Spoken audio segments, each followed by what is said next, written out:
Messi magic দেখতে গিয়ে রীতিমতো নিজেরাই ম্যাজিক দেখে নিলেন মমতা ব্যানার্জির।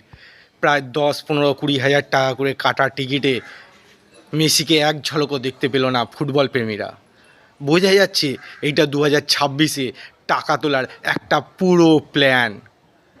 এখনও যদি কেউ বুঝতে না পারে মমতা ব্যানার্জির এই গেম চেঞ্জার, তাহলে সব থেকে বোকা হচ্ছি আমি, আপনি আর কেউ নয়। প্রত্যেকটা দর্শক যখন বলে যাচ্ছে যে মধ্যিখান থেকে এই ভিড়কে সরান, আমরা মেসিকে দেখতে এসেছি, কোনো অরূপ বিশ্বাসের ভুঁড়ি নয়, শুভশ্রী নয়, তখন পুলিশ নিদর্শকভাবে দাঁড়িয়ে শুনছিল কথাগুলো, কোনো তোয়াক্কা করেনি।